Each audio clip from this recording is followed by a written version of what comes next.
Hello, I'm Larry Wilson, and welcome to this concluding study on the seventh prophecy in the book of Revelation, Revelation 14:6 through 15:6.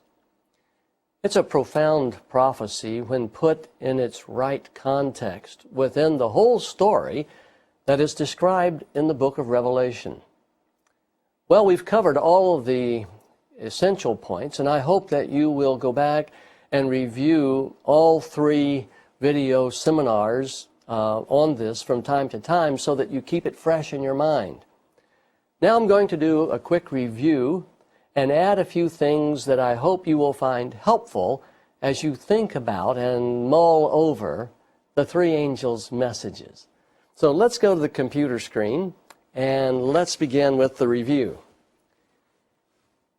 If you read my September 2006 wake-up report, you know that I anticipate the outbreak of a war that will escalate to the point of a nuclear exchange.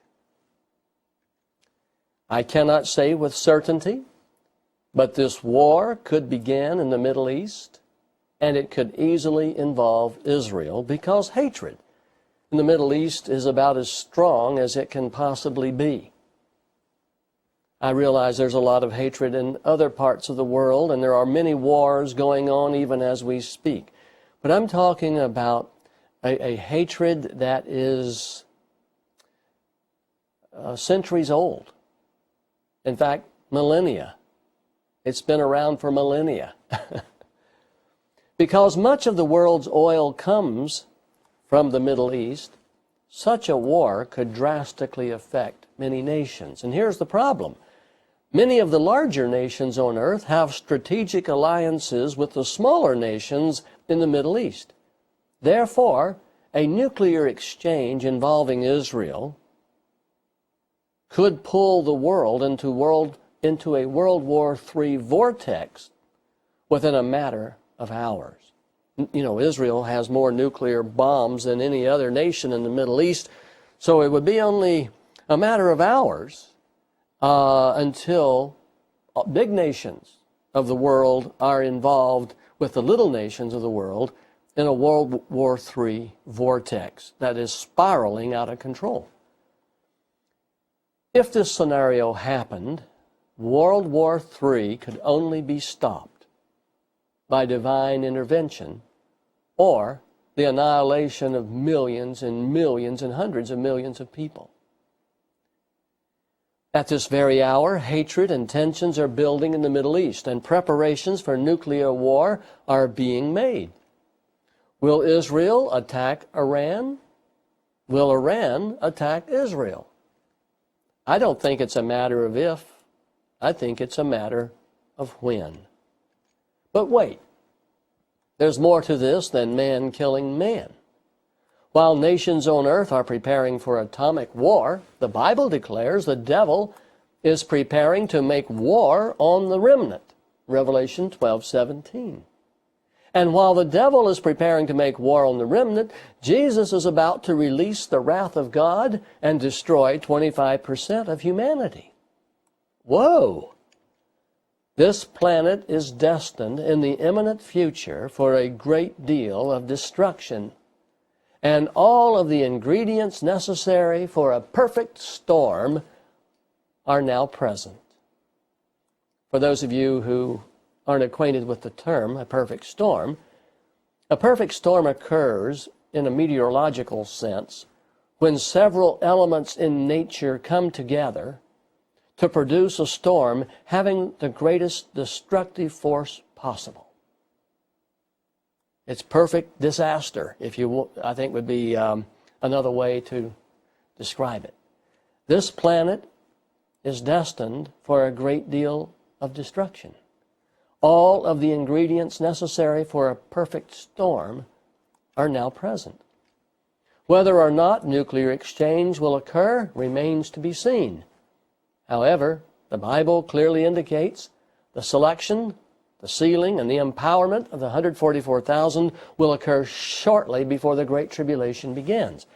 I am guessing, but I think the selection and sealing of the 144,000 will occur a few days, maybe a couple of weeks before the censer is actually thrown down. Remember, it won't take very long. They're given the book. How long does it take to eat the little book in the angel's hand? Revelation 10. So, when all things on earth are in a great uproar, or in a great war, Jesus will shout above the din of war. And he will say in Revelation 10:6, there shall be no more delay. And the censer in Revelation 8:5 will be thrown down, and the first of 3 global earthquakes will occur. Peals of heavy thunder, brilliant flashes of lightning, and deep rumblings within the earth will be seen and heard all over the world. These awesome and magnificent manifestations will probably last for several hours.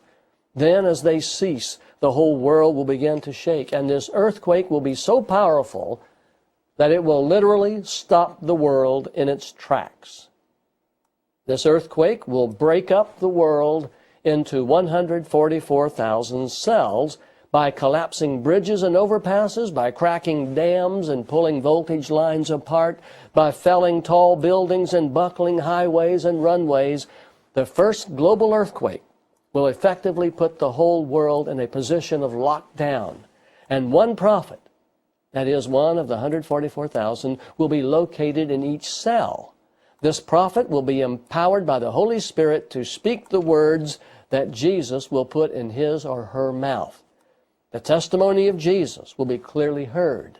Jesus will speak through the 144,000 to the whole world through the mouths of 144,000 people in a context of divine wrath. Then the 4 angels who have been patiently waiting to sound their trumpets since 1994 will be released to hurt the earth, and within 60 days of the global earthquake, 1.75 billion people will be dead. Not from the nuclear exchange, but from the wrath of Jesus. Suddenly the whole world will awaken and discover that our greatest threat isn't atomic bombs. No, man's greatest threat is an angry God. Unfortunately, this awakening and the first angel's message is only meaningful within a context of overwhelming death and destruction. Once the survivors have been traumatized to the point that religious paradigms are somewhat dysfunctional, many honest-hearted people will give consideration to a gospel that is unlike anything they've ever heard. And the first message will come as an outright demand. Fear God, for the hour of his judgment has come. Worship Jesus Christ, the Creator, as his law, the 4th commandment, demands. This message will suddenly and abruptly thrust the sovereignty of Jesus Christ to the forefront of human thinking all over the world. Muslims, Jews, Hindus, pagans, and atheists, 75% of the world's population, will either be confused or highly irritated by the first angel's message, because at the present time Jesus Christ is either unknown or he is the last person in heaven they would ever consider worshiping. Catholics and Protestants will not fare much better. As you know, Catholics and Protestants claim to honor and worship Jesus Christ, but the fact is most Catholics and Protestants know very little about Jesus Christ and his teachings. I hate to say this, but the Bible backs it up. Most Christians are actually idol worshipers. They have made idols out of their religion and Jesus Christ as well. How does one make an idol out of his religion, or Jesus Christ for that matter? Simple. You end up worshiping the form and ignore the substance. In other words, when a Christian's religion is more about ritual and form, when it's more about what the church teaches than what truth contains, when it's more about embracing church doctrine than the teachings of Jesus and carrying his cross, then religion has become an idol, and Jesus Christ has become an icon. Paul told Timothy in 2 Timothy 3:1, "But mark this, there will be terrible times in the last days. People will be lovers of themselves, lovers of money, boastful, proud, abusive, disobedient to their parents, ungrateful, unholy," and in verse 5, "having a form of godliness, but denying its power." Have nothing to do with them, Paul told Timothy. So the global crisis created by the first four trumpets and the bunker-busting words. How do you like that? I made that up all by myself. Bunker-busting words. You know what bunker busters are? There's those special bombs that can be fired deep into the ground and blow up a bunker down deep in the heart of the earth. Well, the 144,000 are going to deliver bunker-busting words. And they're going to tell the world, worship Jesus Christ on Saturday, his holy day. And this will irritate just about everybody. Muslims, Jews, Hindus, pagans, atheists will hate it because they don't know or they don't like Jesus Christ. And these words will irritate most Christians as well because, for the most part, Christians don't know that Jesus Christ is the Creator. They don't know about his coming wrath. And they don't believe that his fourth commandment is obligatory. The point here is that the global earthquake and the first four trumpets will catch the whole world off guard, and the first angel's message will irritate most everybody. Even the few Christian denominations that presently observe the seventh day of the week, they don't understand these things. They too will be caught off guard and highly irritated because their prophetic authorities and schematics will prove to be worthless. Most Christians don't expect to experience the wrath of Jesus, the global earthquake, nor the first four trumpets. Therefore, Catholics and Protestants will be overwhelmed, just like Muslims, Jews, Hindus, pagans, and atheists. The playing field will be level, won't it? Keep this thought in mind. The first angel's message doesn't stop irritating people for 1,260 days. For this reason, the first angel's message will eventually make many people very angry. I'll say more about this in just a minute. But as you can see, the first angel's message will not only be a shocking introduction to the sovereignty of Jesus Christ, for many people it will become a very serious irritant. The world needs a strong dose of reality. The world needs to know that Jesus Christ overrules everything. And the 144,000 will be asking the world, will you let him rule over you? You have heard me say in earlier segments of this seminar that I believe persecution for the saints starts about 60 days after the global earthquake. The timing is determined by two things. First, the 42 months can't be moved around very much within the 1,335 days. And second, enough destruction and time has to occur so that Babylon can form and begin to make laws. And that's when I took you to the chart book, page 19, so that you could see that. Okay. So Protestants, Catholics, Muslims, Hindu, Jews, pagans, and atheists will be offended when they hear the demand to worship Jesus Christ on a day they do not honor, because the hour of his judgment has come. This confrontation is exactly what Jesus wants. Jesus said in Matthew 10:34, "Do not suppose that I have come to bring peace to the earth. I did not come to bring peace, but a sword. For I have come to turn a man against his father, a daughter against her mother, a daughter-in-law against her mother-in-law. A man's enemies will be the members of his own household." Why? Because that's what truth does. Truth is no respecter of persons. Truth takes no prisoners. Truth will not, in a setting of persecution, does not permit a bandwagon to form. So that people who step on the side of truth will have to do so without family support.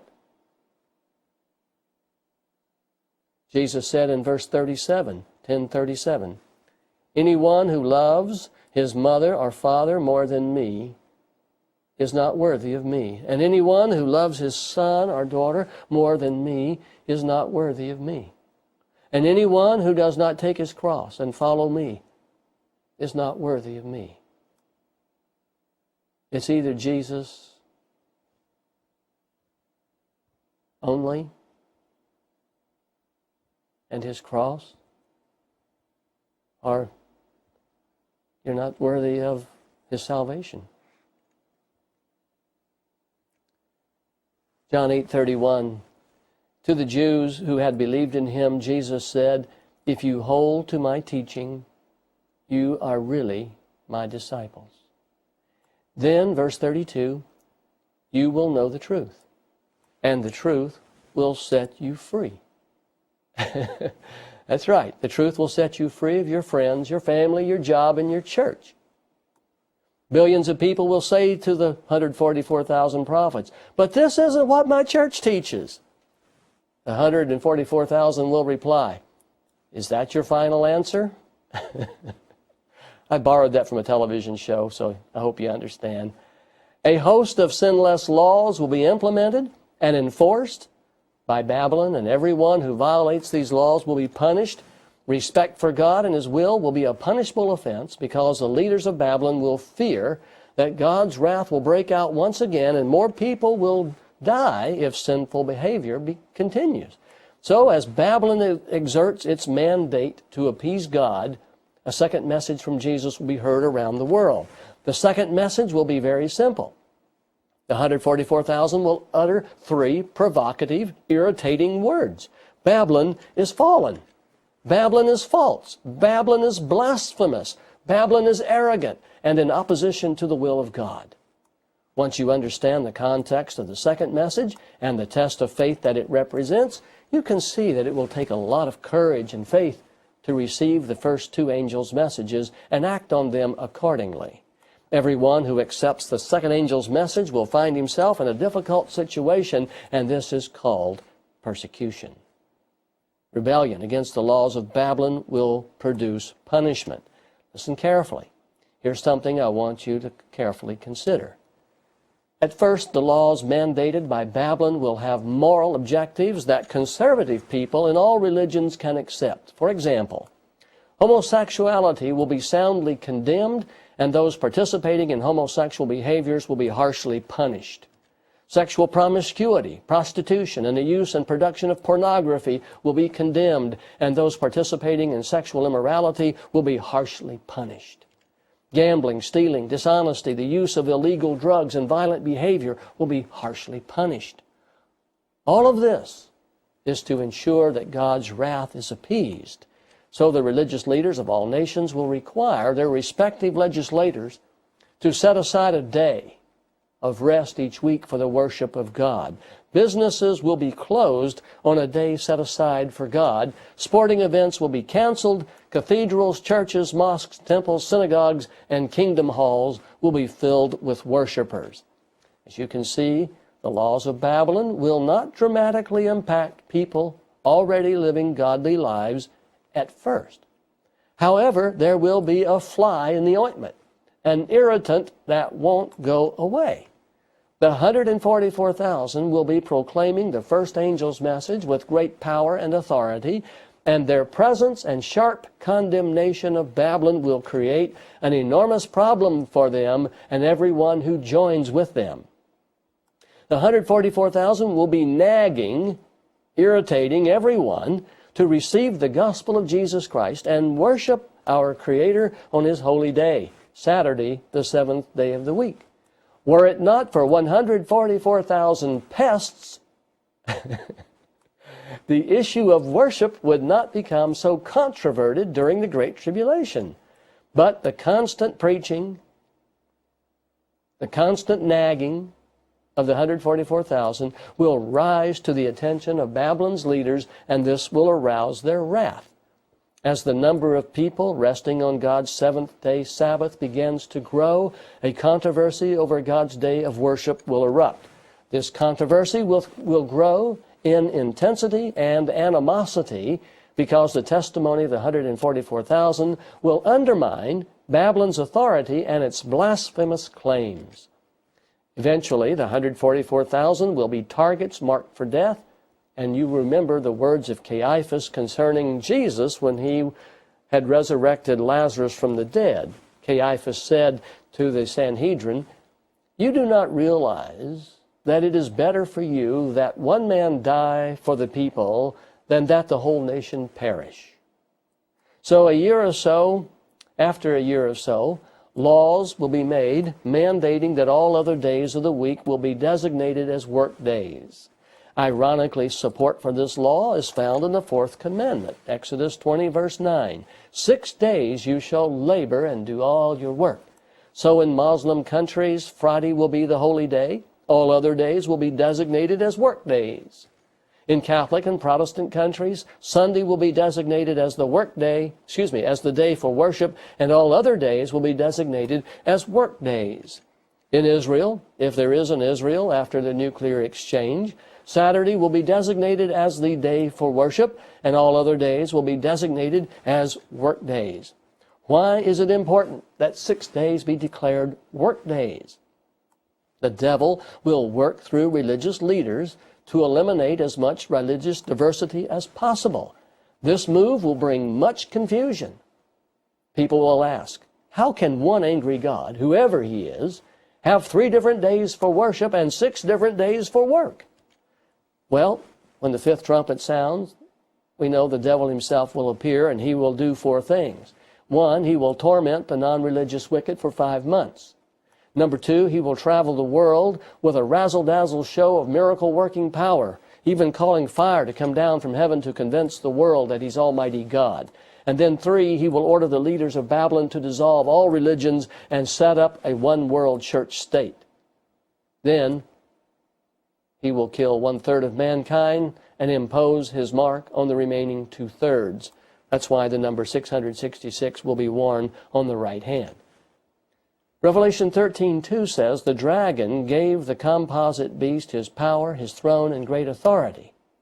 So the devil is the authority behind the composite beast, the crisis government, which mankind will form in an effort to appease God.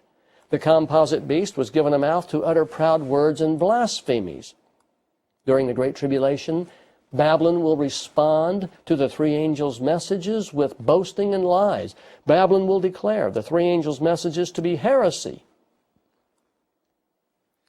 And the composite beast will exercise his authority for 42 long, miserable months. Revelation 13:6. He, the composite beast, opened his mouth to blaspheme God. Specifically, Babylon will denounce the demands of Jesus Christ. And Babylon's leaders will slander, that is, misrepresent and speak evil of his name. The sovereignty of Jesus Christ will be, as proclaimed by the 144,000, will be ridiculed by the leaders of Babylon. And the composite beast will slander his dwelling place. This means Babylon's leaders will scoff at the idea that Jesus is sitting in judgment on the earth. And ultimately, Babylon is going to scoff at and slander those who live in heaven. You might say, well, what does that mean? Well, after the 5th trumpet occurs, the composite beast will slander the angels in heaven, because the leaders of Babylon will think that heaven is empty. They say God himself has come to earth with his angels. So Revelation 13:7, he, the composite beast, was given power to make war against the saints and to conquer them. And he was given authority over every tribe, people, language, and nation, and all inhabitants of the earth will worship the beast, that is, all whose names have not been written in the book of life belonging to the Lamb that was slain from the creation of the world. Look at these 2 verses. He who has an ear, let him hear what Jesus has to say to the saints. 13:10. Don't worry about saving your life, for you can't, Jesus says. If anyone is to go into captivity because of his faith in me, into captivity he will go. If anyone is to be killed with the sword because of his faith in me, with the sword he will be killed. This submission to my will calls for patient endurance and faithfulness on the part of the saints. Jesus said in Matthew 5:11, blessed are you when people insult you, persecute you, and falsely say all kinds of evil things against you because of me. Rejoice and be glad, because great is your reward in heaven. For in the same way they persecuted the prophets who were before you. Matthew 16:25, for whoever wants to save his life will lose it, but whoever loses his life for me will find it. Verse 26, what good will it be for a man if he gains the whole world and yet forfeits his soul? Or what can a man give in exchange for his soul? Verse 27, for the Son of Man is going to come in his Father's glory with his angels, and then he will reward each person according to what he has done. During the Great Tribulation, we will be tested to see if we love Jesus and his truth more than we love life itself. For Christ's sake, are you willing to forsake your family? For Christ's sake, are you willing to forsake your church? For Christ's sake, are you willing to go to prison? For Christ's sake, are you willing to die? Jesus said in chapter 10, verse 37, Matthew 10:37, anyone who loves his father or mother more than me is not worthy of me. Anyone who loves his son or daughter more than me is not worthy of me. And anyone who does not take his cross and follow me is not worthy of me. The cross may come suddenly. It may come unexpectedly, but it will come. Whoever finds his life will lose it, and whoever loses his life for my sake will find it. May God give each of us the faith to surrender our will into his hands and leave the consequences to him. Well, you say, what does that have to do with reviewing the three angels' messages? Well, it has everything to do, because the three angels' messages is going to put every human being in a situation where he has to stand alone. You won't be able to make your decision as a family. You won't be able to make your decision as a church body. You won't be able to make your decision to follow Christ because there's a bandwagon and everybody's, going there and really singing praises and having a wonderful time, and it's just great day, including, picnic on the grounds. Not at all. I'm trying to help you understand that if you're enjoying the good life too much right now, the deceitfulness of riches will grab you and surprise you, because leaving it behind and giving it up can be very difficult. Learning to live by faith, learning to walk the sober life, live the sober life, and walk with the Lord day by day, learning to stay in prayer, and learning to stay close to God.